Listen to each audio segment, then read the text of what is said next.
They show a lot of different looks up front, a lot of different linebackers, a lot of different guys who can rush the passer. They blitz a number of different guys, and so they are very multiple, and do a good job with disguise. Good job. A lot of times, sometimes only bringing 4 guys, but just different guys, and all their defensive ends, are linebackers in their base defense, so they can all play coverage, and so they do a good job with their blitz packages, and so we have to have great communication this week. It also looks like to this point they've done a pretty good job of stifling people's running game to make them one-dimensional. How much aware do you have to be of that?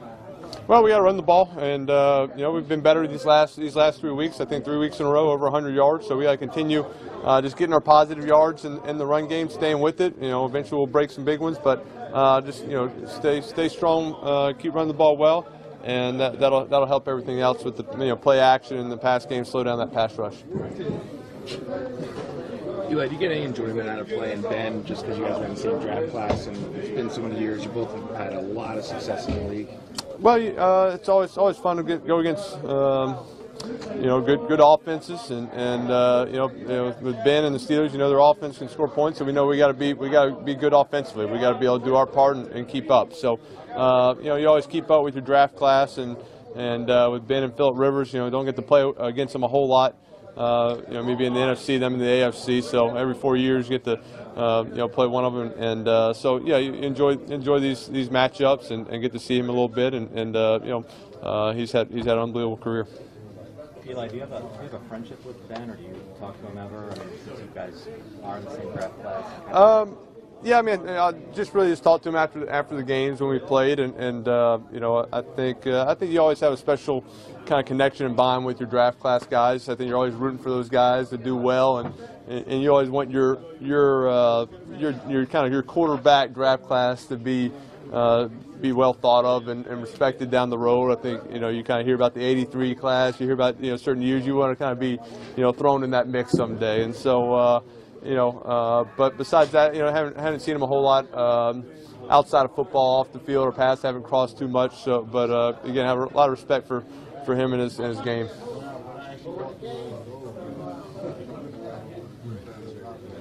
It appears by the numbers, Eli, over the last month and a half or so, their secondary has tightened up significantly from what it was earlier in the season. Have you seen a difference or growth in their secondary? I'm still breaking down some film, seen the last couple games, and they've done a good job. Did a good job against Indianapolis and the Browns. So, we got, they're playing, they're doing a good job getting a pass rush, which always helps out the pass defense and getting sacks. So we got to make sure we block things up and hopefully have some opportunities to. Get some of our receivers one-on-one. We got to win those matchups, but it should be a good contest. James Harrison, no matter how old he gets, he still seems to be making some plays. How much do you have to be aware of him? Well, I don't call anybody old because I think we're about the same age. But he's got sacks, he's got caused fumbles, he's got interceptions. So they do a good job.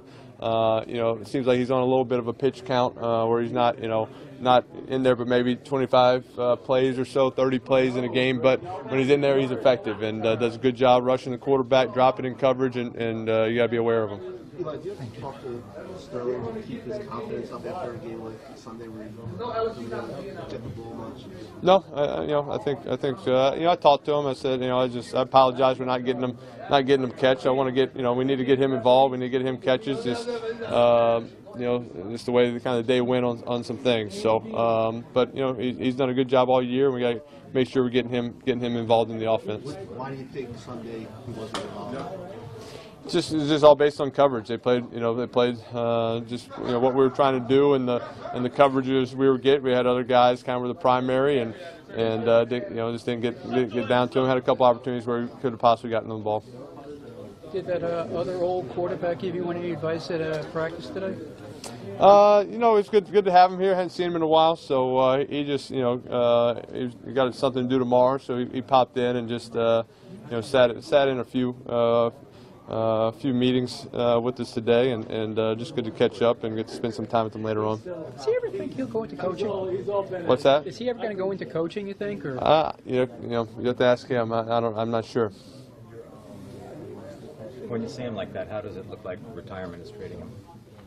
I think he's doing well. You know, he seems to be staying busy and enjoying the downtime. But I think when he gets in this environment, he was kind of drilling the coaches on questions, and I know he liked being in kind of just do a little install on the Pittsburgh, and I'm sure he misses that environment. Just the game plan, how you're going to deal with things, how you're going to do protections, how you're going to pick things up, and just getting back in that flow of things. I'm sure is a kind of a little reminder of how special it is to be in this situation. Is this a game where you guys know you have to score because they're going to score?